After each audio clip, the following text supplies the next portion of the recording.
Assalamualaikum warahmatullahi wabarakatuh. Alhamdulillahil malikil haqqil mubin, alladzi akmalad dina wa awdahat tariqal mustabin.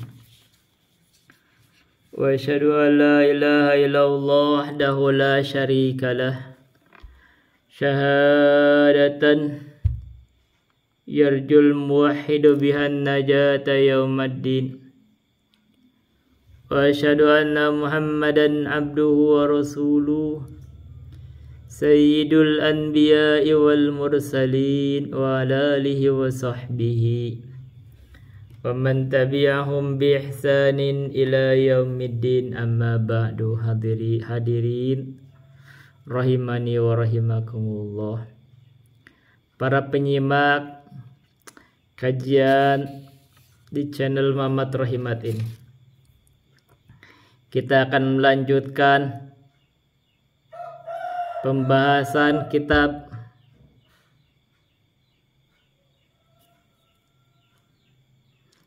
Al-Ghoyah wa Taqrib karya Abu Syuja Ahmad bin Al-Husaini Al-Asfahani rahimahullah. Kita sudah menyelesaikan membahas tentang hayatus shalah. Sekarang kita akan masuk membahas tentang perbedaan salat laki-laki dan perempuan. Kita akan baca cepat ya, supaya kita bisa masuk kepada bab puasa. Kita ke puasa dulu sebelum zakat, karena ini sudah mau bulan puasa. Wal mar'atu tukhalifur rijala fi khamsati asya'a. Perempuan itu menyelisihi laki-laki di dalam 5 perkara. Farrajulu yujafi marfiqaihi an janbaihi wa yakillu batnahu an fakhidaihi fir ruku'i was sujudi.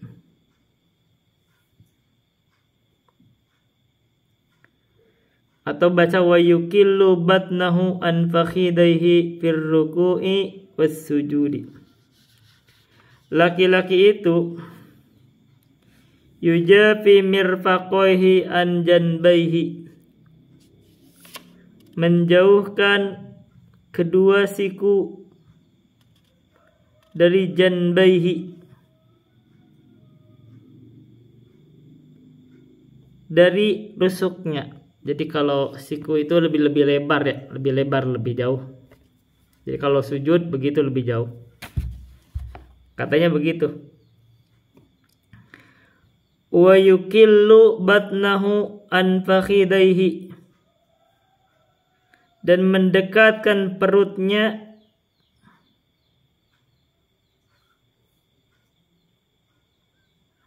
dengan paha, fir ruku'i was sujudi, di dalam ruku dan sujud. Jadi kalau laki-laki dalam sujud dan ruku itu kedua sikunya itu rada jauh dari rusuknya, dijauhkan, tapi perutnya dengan paha itu didekatkan. Begitu. Jadi tangan yang lebih jauh, tangan. Kalau paha dengan ini lebih dekat. Apa alasannya? Wallahu a'lam. Barangkali ini hikmahnya, barangkali ini ijtihad sih, kelihatannya sih dari ijtihad ya. Jadi mungkin kalau laki-laki, kalau dadanya itu kan bukan sesuatu yang menarik, jadi dijauhkan boleh, nggak masalah. Tapi kalau perempuan kan beda. Nah, tapi kan bagian paha dengan perut didekatkan karena di situ ada aurat laki-laki, jadi begitu. Barangkali begitu. Itu kan dari ijtihad. Yang kedua, wa yajharu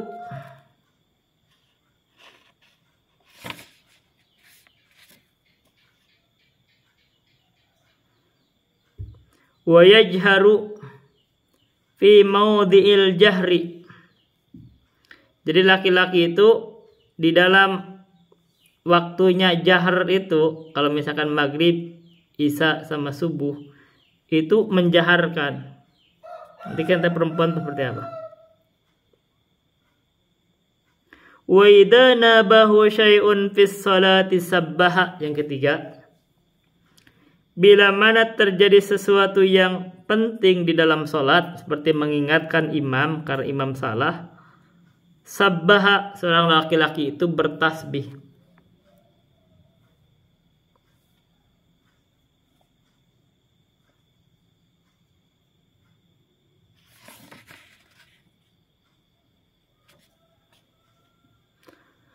Wa uratur rajuli ma baina surratihi wa rukbatahi. Dan aurat laki-laki itu antara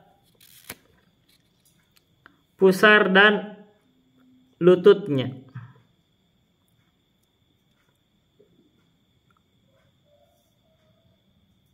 Dia ada 5 tuh.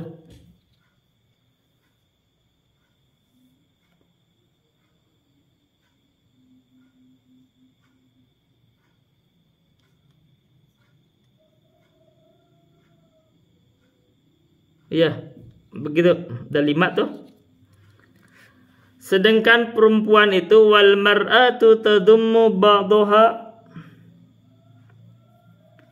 wal mar'atu tadummu ba'daha ila ba'din. Sedangkan perempuan itu merapatkan, merapatkan sebagian anggota tubuhnya ke sebagian yang lain. Jadi kalau perempuan ketika sujud dan ruku, tangannya itu sikunya itu didekatkan terhadap rusuknya. Begitu. Didekatkan terhadap rusuknya.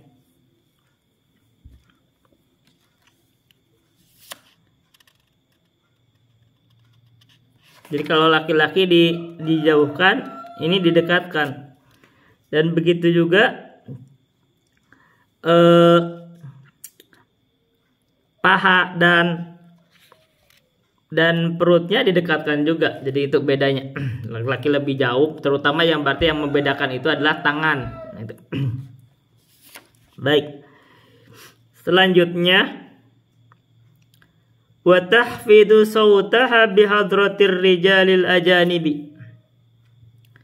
Seorang perempuan itu merendahkan suaranya ketika sedang sholat jahar di depan atau di dekat laki-laki yang selain suaminya atau selain mahramnya.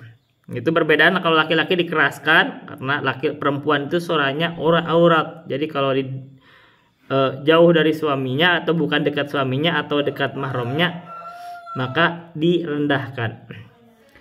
Wa idza nabaha syai'un fis salati saffaqat. Bila mana ada sesuatu yang penting buat perempuan di dalam sholat, katanya saffaqat, perempuan itu bertepuk. Saffaqat itu bertepuk tangan. Nah, kaifiatnya ini saya mendapati 2 pendapat tidak kaifiatnya. Jadi kalau kita lagi sholat begini, cukup di begini. Itu disebut melepuk. Tapi ada yang berpendapat begini gitu. Jadi wallahu saya sendiri biar tidak banyak gerakannya cukup digituin aja, jadi menepuk aja, tidak perlu kedua-duanya. Kemudian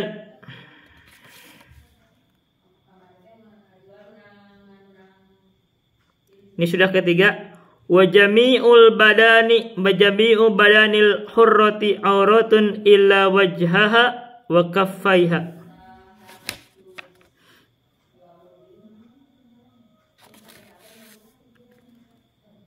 Dan seluruh badan perempuan yang merdeka itu adalah aurat kecuali wajah dan kedua tapak tangannya. Jadi kalau sholat perempuan yang merdeka itu semuanya aurat kecuali wajah dan kedua tapak tangannya.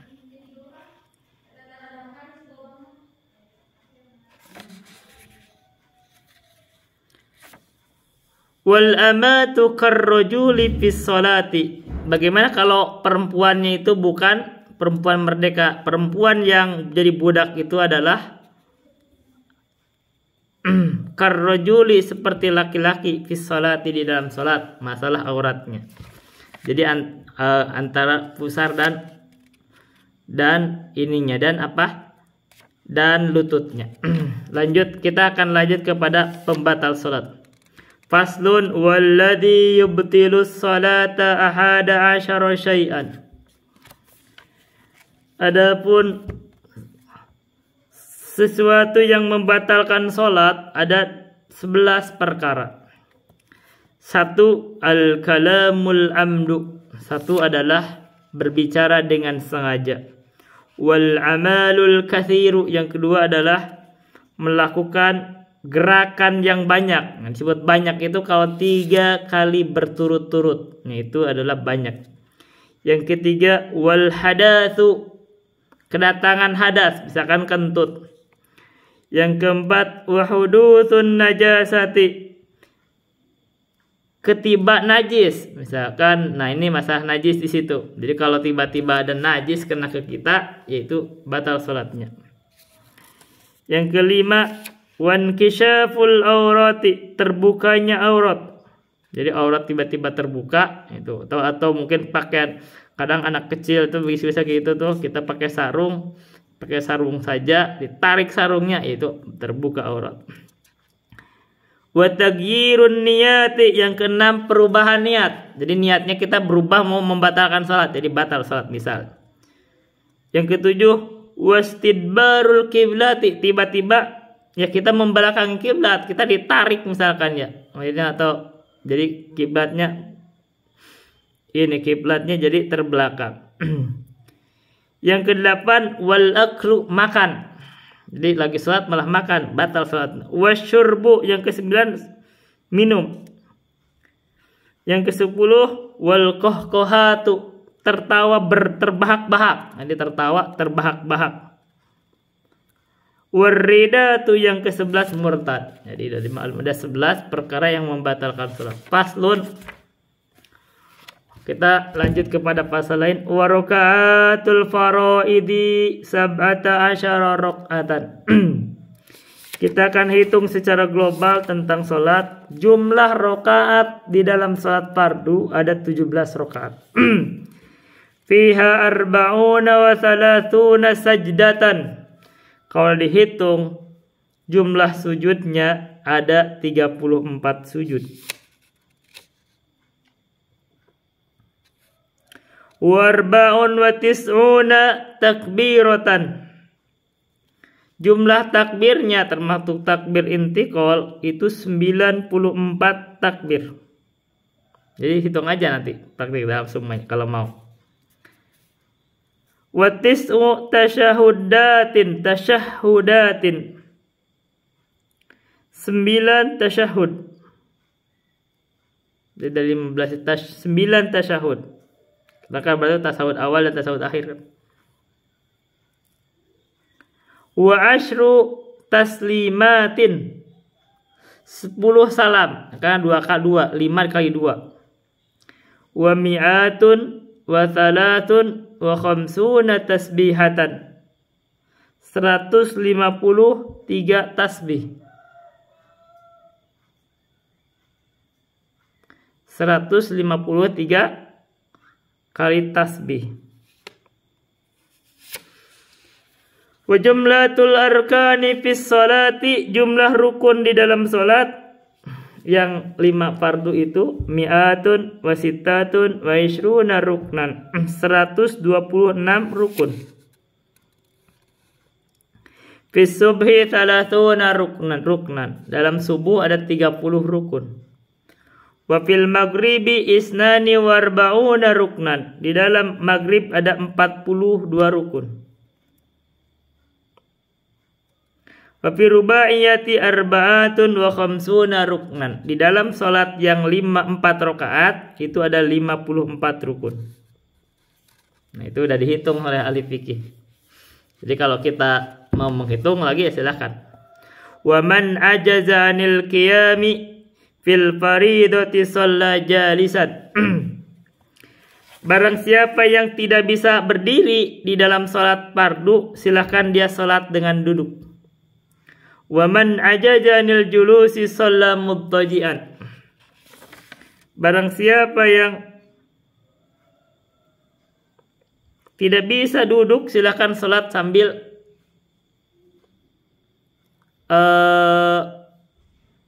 berbaring atas rusuknya. Jadi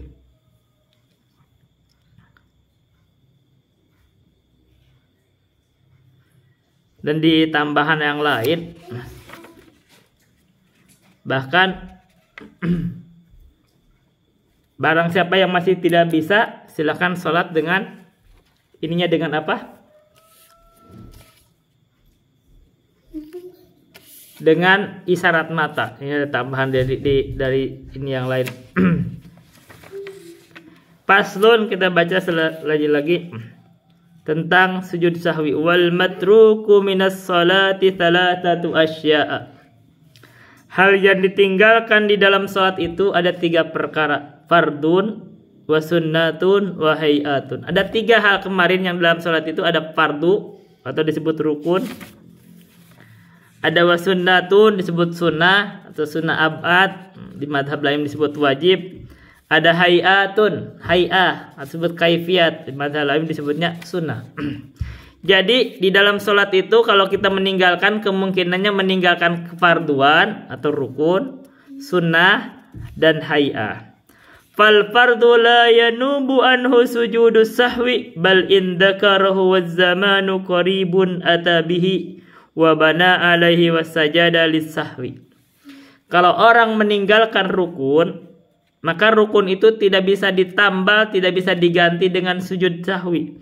Tetapi bila mana dia ingat bahwa rukun itu belum dia lakukan dan zamannya, waktunya masih pendek, silahkan datangkan rukun tersebut, menegakkan di atas rukun tersebut, lalu dia sujud sahwi. Jadi syaratnya aja, kalau kita belum rukun, misalkan jumlah rakaat kita harusnya 4 rakaat, baru 3 rakaat, tambah 1 rakaat lagi, silahkan. Misalkan keburu salam, naik lagi, setelah itu sujud sahwi. Adapun sunnah disebut sunnah abad salat, la ya'udu ilaiha ba'da talabbusi bil fardi. Sunnah itu bila mana sudah terlewati, tidak kembali lagi untuk mendatangkan sunnah setelah dia menjalankan kefarduan. Misalkan kita mau kunut subuh, tapi kita keburu sujud, tidak boleh naik lagi ke atas untuk kunut, tidak boleh. Lakinnahu yasjudu lisahwi anha, tetapi cukup sujud sahwi. Begitu, tambal dengan sujud sahwi. Begitu juga dengan tasyahud awal. Jadi kalau dia sudah tasyahud awal, tidak tasyahud awal malah berdiri di atas, jangan turun lagi karena itu sunnah. Tapi nanti sujud sahwi. Begitu. Wal hay'atu la ya'udu ilaiha ba'da tarkiha wa la yasjudu lis-sahwi anha. Adapun hay'atu shalah seperti mengangkat tangan, kita lupa mengangkat tangan, jangan balik lagi ketika kita sudah melewati, jangan kembali lagi untuk mengangkat tangan, jangan setelah meninggalkannya, dan tidak juga melaksanakan sujud sahwi karena itu hay'ah.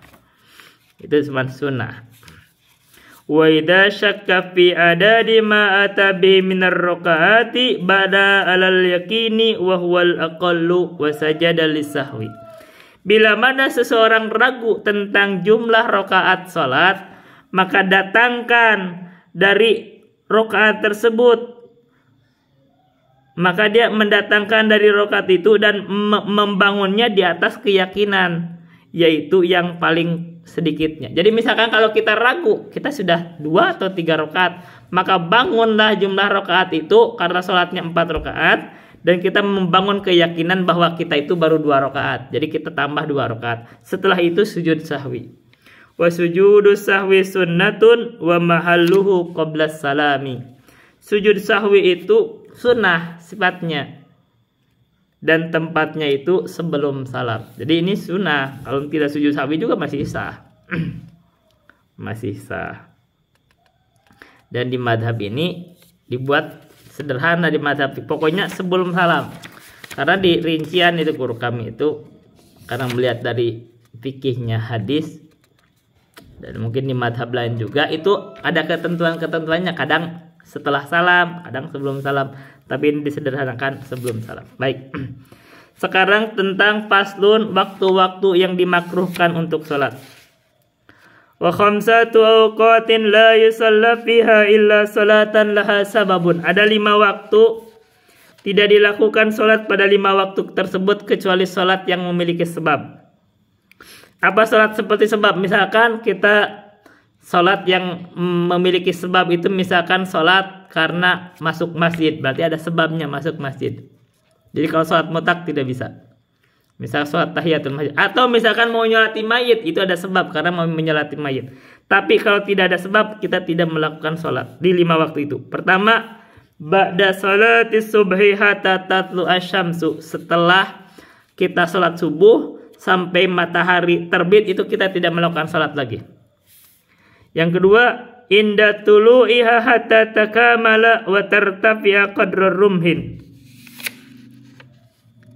Ketika matahari terbit sampai tatakamala, sempurna terbitnya, wa tartafi'a qadra rumhin, dan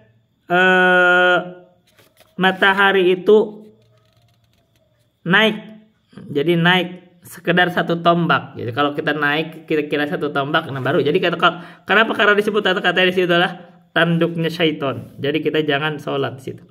Wa idastawat hatta tazula. Yang ketiga, ketika matahari sudah sedang di atas-atasnya sampai matahari tergelincir, nah kita jangan sholat di situ. Yang keempat, wa ba'da salatil asri hatta taghruba syamsu. Setelah sholat asar itu kita jangan sholat lagi sampai matahari terbenam. Yang kelima, wa indal gurubi hatta yatakamala gurubuha. Ketika matahari terbenam sehingga terbenam dengan sempurna. Jadi ini dirincinya begitu. Jadi hingga mataharinya terbenam sampai sempurna terbenamnya. Jadi kalau di ini kan, jadi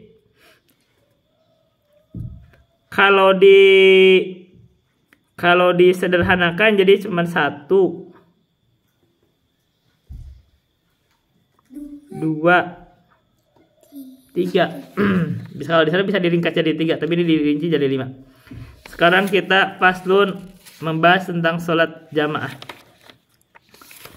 Wa sholatul jama'ati sunnatun muakkadatun. Adapun sholat berjamaah itu adalah sunnah muakkadah, sunnah yang ditekankan.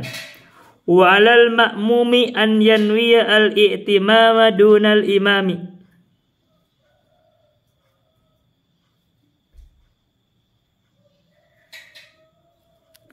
Dan terhadap makmum itu wajib berniat untuk meniatkan untuk bermakmum dunal imami, yaitu dengan berjamaah di belakang imam. Ini namanya dunal imami, belakang imam. Jadi artinya kalau salah paham bisa di ini guru kami begitu ini kan.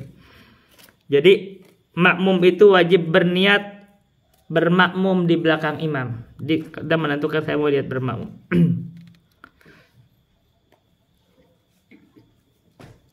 Wa yajuju ayyatamal hurru bil abdi wal baligu bil murahiki.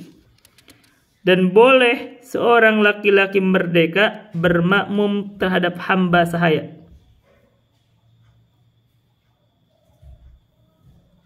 Wal baligu bil murahiki, dan boleh juga seorang yang sudah balik dia bermakmum terhadap anak-anak yang mendekati usia balik. Dia belum balik tapi sudah mendekati. Wala ya'tamur rajulun bimro'atin, tapi tidak boleh seorang laki-laki itu bermakmum terhadap perempuan. Wala qari'un bi ummiyin,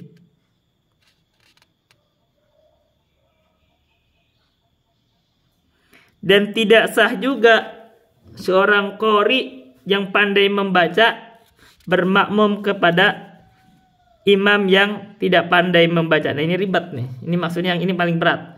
Gimana kalau ini imam nih, ini berat ini kita.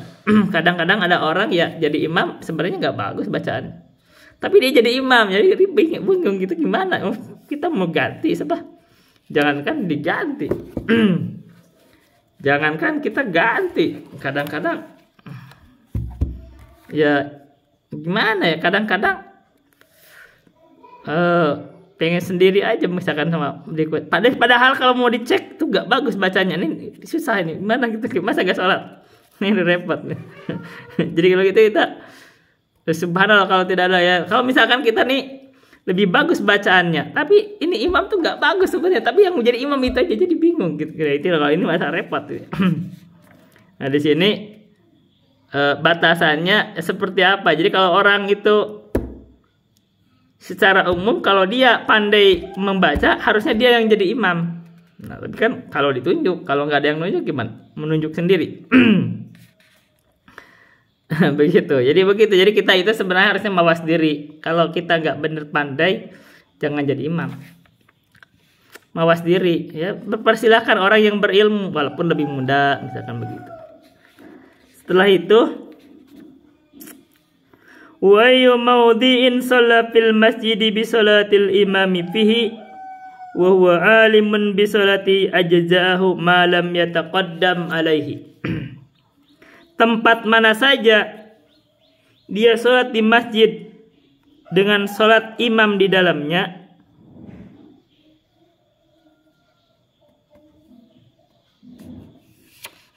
wa huwa alimun bi sholatihi, dan dia tahu tentang sholatnya imam, ajzahu, maka dia mencukupinya, malam yataqaddam alaihi, sepanjang dia tidak mendahului imam. Yataqaddam itu adalah tidak lebih maju dari imam, maksudnya malam yataqaddam itu sepanjang dia tidak lebih maju dari imam. Jadi maksudnya begini, kita sholat bisa di mana saja di masjid, tapi jangan di depan imam. Ini kalau kita di depan imam gak sah. Jadi itu namanya yataqaddam. Mendahului itu maksudnya ya itu di depan imam. Jadi makmum itu harus di belakang imam. Maksimal itu sejajar dengan imam. Jadi kalau dia di depan imam gak sah salatnya. Karena imam itu akar katanya dekat dengan amam, itu di depan. Jadi makmum harus di belakang. Minimal maksimal banget itu sejajar. Jadi sebaiknya kalau saya pun gak mau sejajar sama sekali. Saya selalu di belakang sedikit. Wa in shalla kharijal masjidi qariban minhu wa huwa alimun bas bi salati wala haila hunaka jaza. Bila mana dia itu makmum itu sholat di luar masjid, qariban minhu, dekat ke masjid, wa huwa alimun bi salati, dan dia tahu dengan sholat imam, wala haila hunaka, dan tidak ada penghalang antara dia dan masjid tersebut atau antara dia dengan imam, jajak, maka boleh. Gitu kalau kita sholat di luar masjid boleh katanya kalau tidak ada penghalang. Faslun, kita baca tentang sholat musafir. Wa yajuzu lil musafiri qasrus sholatir rubaiyati bi khamsi syara'ito. Seorang musafir boleh mengqasar sholat yang 4 dengan 5 syarat. Jadi yang 4 jadi 2 itu boleh dengan 5 syarat. Pertama, an yakuna safaruhu fi ghairi ma'siyatin. Safarnya itu bukan untuk maksiat kepada Allah. Yang kedua, wa an takuna masafatuhu sittata asyara farsakhon. Yang kedua, jalan atau jarak perjalanan musafarnya itu ada 16 farsah. Jadi jarak perjalanannya 16 farsah. Berapa satu parsah? Satu parsah itu di sini ada di syarahnya wal farsahu salah satu amjalin 3 mil. Jadi kalau jaraknya itu 16 kali 3 berapa? 3 kali 16 atau begini. Jadi 1 mil itu 1,7 kilo. Jadi 16 kali 1,7 ya sekitar gitu. Sebentar. 16 parsah itu adalah satu parsahnya 3 mil. Jadi 16 kali 3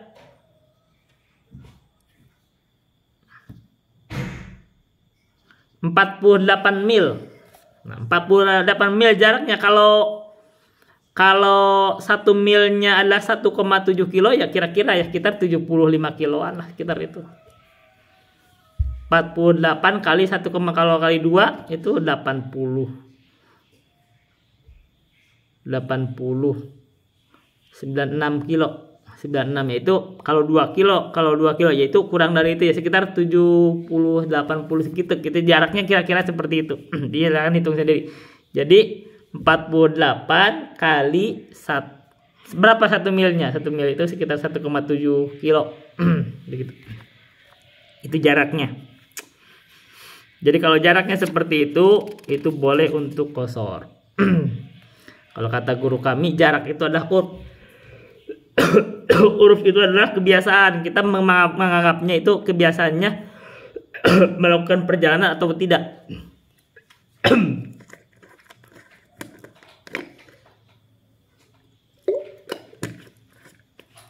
Jadi jaraknya jarak perjalanan. Kalau kayak dari sini ke Sumedang itu tidak dianggap perjalanan karena dekat. Kalau dari sini ke Kuningan nggak perjalanan. Kalau kami memandang dari sini, dari Majalengka saya sini ke Ciamis juga tidak menganggap perjalanan tuh. Tapi kalau dari sini ke Bandung, maka kita anggap perjalanan. Atau ke Purwakarta itu kita anggap perjalanan. Jauh. Kalau saya ya begitu ya. Berikutnya wa an yakuna muaddiyan lis-salatir rubaiyati. Yang ketiga, bahwa dia itu mengerjakan sholat yang 4. Jadi sholatnya yang 4. Jadi nggak 2 rakaat gak bisa diqashar atau 3 rakaat. Gimana? Yang keempat, wa an yanwiya al-qasra mal ihrami. Dia berniat untuk qashar apa mal ihrami, bersama ihramnya. Maksudnya bukan bersama ihramnya, maksudnya ketika dia takbiratul ihram. Jadi ketika takbiratul ihram dia berniat qashar. Yang kelima, wan la yatamma bimuqimin. Dia tidak boleh bermakmum kepada orang yang mukim. Jadi kalau orang mukim di situ dia sedang sholat sempurna, kita jangan bermakmum kepada kalau kita qashar. Bagaimana? Nah, kalau saya sendiri nih, kalau kita misalkan singgah di satu masjid dan mereka menegakkan sholat berjamaah, kalau saya sih memilih ikut sholat berjamaah. Kalau mereka mereka mengadakan sholat, jadi tidak sholat sendiri, karena itu lebih menjaga ijtima begitu. Jadi menghindari fitnah juga kan. Apalagi kalau kita duduk-duduk di situ, udah duduk-duduk, orang begitu sholat gitu ya, itu enggak, saya gitu sholat berjamaah.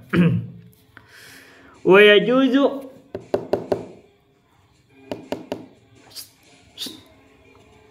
wa yajuzu lil musafiri an yajma'a baina adh-dhuhri wal asri. Ini masalah qashar, sekarang masalah jama'. Boleh juga katanya bagi musafir menjama antara zuhur dan asar fi waqti ayyihima sa'a. Di waktu kapan mana aja, boleh di waktu zuhur, boleh di waktu asar, boleh. Wa bainal maghribi wal isya'i fi waqti ayyihima sa'a. Dan di antara maghrib dan isya di waktu yang mana saja. Di waktu maghrib boleh, di waktu isya boleh. Wa yajuzu lil hadiri fil matari an yajma'a bainahuma fi waqtil ula minhuma. Tapi kalau orang yang mukim tapi hujan besar, nah kita bisa kadang-kadang bisa banjir atau apa, boleh menjamak tapi di waktu yang pertama. Jadi kalau antara zuhur dan asar tiba-tiba hujan, jadi di waktu duhur hujan langsung dijama asarnya ke duhur boleh, langsung diberjamaah di waktu duhur. Jadi ini bentuk rahmat dari Allah sehingga dibolehkan jamak dan qashar. Dan artinya kita tidak boleh untuk meninggalkan sholat. Kita itu bisa mengakali sholat kita itu dengan jamak dan qashar. Itu yang saya lakukan dari dulu, begitu mikirnya itu kalau sholat bisa di qashar atau di jamak. Enggak pernah meninggalkan sholat. Tapi jangan meninggalkan sholat. Yang bisa kita qashar atau di jamak. Nah, dan masalah qashar ini bahkan dibahas tuh di dalam pembahasan akidah itu, karena ini ada orang yang mengingkari berarti. Kayak kata Imam Al-Muzani, wa qasarus sholati wa iksarus sholati fil asfari. Jadi dalam qashar itu boleh mengqashar sholat di dalam perjalanan. Dan dalam puasanya boleh wal ikhtiyaru fihi bainas siyami wal iftari fil asfari insya Allah wa in asabtar. Jadi karena ada orang yang memandang nggak boleh mengqashar itu, pasti seperti itu. Makanya dijelaskan dalam akidah itu bantahan bahwa qashar itu di dalam sholat itu kesepakatan ulama, boleh kita qashar di dalam perjalanan untuk sholat yang 4 rakaat dan boleh kita dijamak. Itu dulu yang bisa saya sampaikan. Billahi taufiq wal hidayah. Wassalamualaikum warahmatullahi wabarakatuh.